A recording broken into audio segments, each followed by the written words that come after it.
பரவாயில்ல, நீயும் விடாம முயற்சி பண்ணி அந்த ரேவதியை கடைசி நேரத்துல சுட்டுட்ட. வைராகியக்காரிதான் நீ. பின்ன நான் என் மகேஷ பிரிஞ்சு தவிக்கணும், அவ மட்டும் புருஷனோட சந்தோஷமா இருப்பாளா? அவ கதையை முடிச்சிட்டா பழி வாங்கின மாதிரியும் ஆச்சு. அந்த டிரைவர் பையலும் பொண்டாட்டி எழுந்த வேதனையில வெந்து சாவான். அவ ஹாஸ்பிட்டல்ல செத்துட்டாங்கிற நியூஸ் மட்டும் வந்துட்டா போதும், அதான் எனக்கு பெரிய சந்தோஷம். அது கண்டிப்பா நடக்கும் மாயா, நீ கவலையப்படாத. நீ அவளை ஹார்ட்லயே சுட்டதா சொல்ற, அதனால அவ பிழைக்கிறதுக்கு சான்ஸே இல்ல. சீக்கிரமே அவ செத்துட்டாங்கிற செய்தி உனக்கு வந்து சேரும் மாயா. சித்தி, நீங்க நினைக்கிற மாதிரி அந்த ரேவதி இன்னும் சாகல, உயிரோட தான் இருக்கா. என்ன சொல்றீங்க? அவ இன்னும் சாகலையா?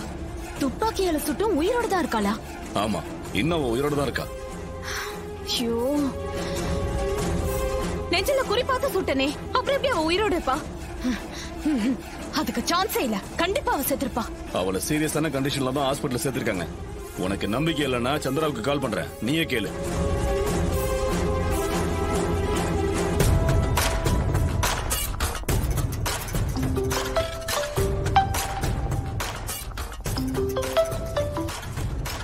ஹலோ.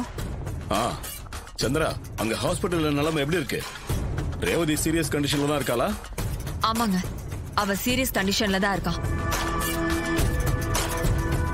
அவளை காப்பாத்தணும்னா முதல்ல புல்லட்ட ஆபரேஷன் பண்ணி எடுக்கணுமா.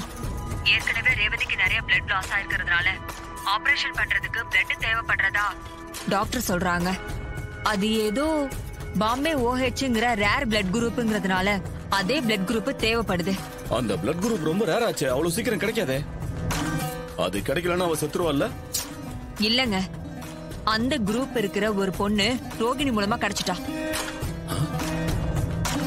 அவ பேர் மாரி. அவளை கூட்டிட்டு வர்றதுக்கு தான் அந்த டிரைவர் பையன் கிளம்பி போயிருக்கான். மருமகளே, அவன் எப்ப போனா? இப்பதான் கிளம்பி போனா மாமா. சந்திரா, அவன் அந்த மாரியை கூட்டிட்டு ஹாஸ்பிட்டல் வரக்கூடாது. அந்த ரேவதி உயிர் பிழைக்க கூடாது, புரியுதா? அவ போய் சேர்ந்தாதான் சாமுண்டீஸ்வரிக்கு ஒரு பலத்தை அடி கொடுத்த மாதிரி இருக்கும். அதான் அந்த டிரைவர் பையன் ஏற்கனவே கூட்டிட்டு வர கிளம்பிட்டானே, அதை எப்படி தடுக்க முடியும்? இந்த பார், நீ அந்த மாரியோட அட்ரஸ் மட்டும் எனக்கு சொல்லு, மத்தத நான் பாத்துக்கிறேன்.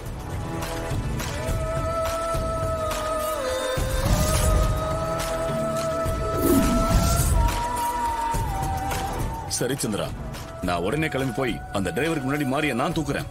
இங்க பாருங்க, எது செஞ்சாலும் பார்த்து கவனமா செய்யுங்க. அந்த டிரைவர் பையன் அவன் பொண்டாட்டி விஷயங்கிறதுனால ரொம்ப கான்சியஸா இருப்பான், அவன்கிட்ட மாட்டிக்காதீங்க. அத நான் பாத்துக்கிறேன் சந்திரா.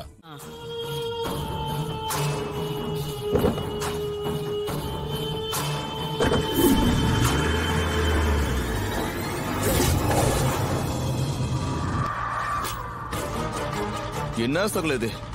நாம தானே அந்த பொண்ணை கூப்பிட்டு போக வந்திருக்கோம். அந்த அம்மா என்னமோ வேற யாரோ வந்து பிளட் கொடுக்க கூட்டிட்டு போயிருக்காங்க அந்த பொண்ணுங்கிறாங்க. என்னமோ தப்பா இருக்குப்பா எனக்கு. போய் சொல்லி தாங்க கூட்டிட்டு போயிருப்பாங்க.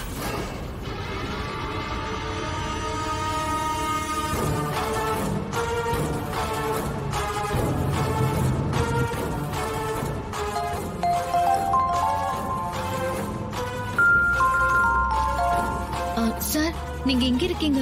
உங்க போன்ல இருந்து எனக்கு கால் வருது. அப்படியா? என்னங்க, நான் இங்க இருக்கும்போது என் போன்ல இருந்து எப்படி கால் வரும்? இத பாருங்க சார், ராஜா காலிங் தான் வருது. ஓ அப்படியா? சாரி, தெரியாம கால் வந்திருக்கோம், அட்டெண்ட் பண்ணாதீங்க.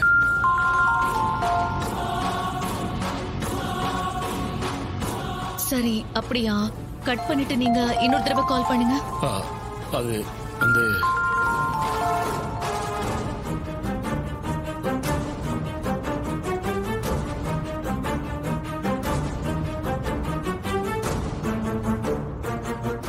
எடுக்க மாட்டேங்கிறாங்க.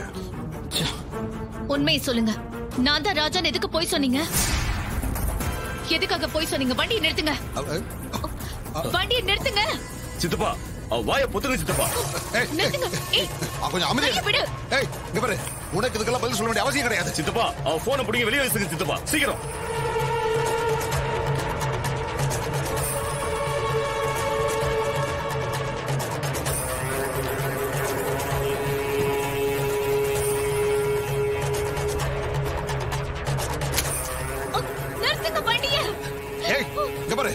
பேசாம வந்தா நீ உயிரோடு இருக்கலாம். இல்லனா அந்த ரேவதி சாகிறதுக்குள்ள உன்னை கொண்டுருவாமா.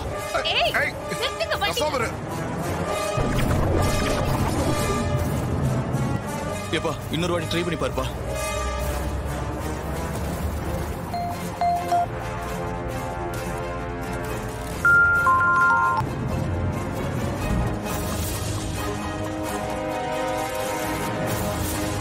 என்னப்பா இந்த வாட்டி எடுக்கலையா?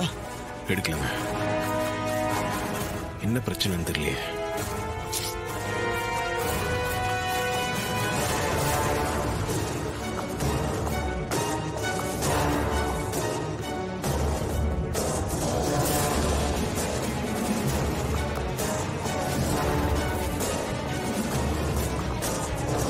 வேகமா போ மவனே. மவனே வேகமா போ. போ.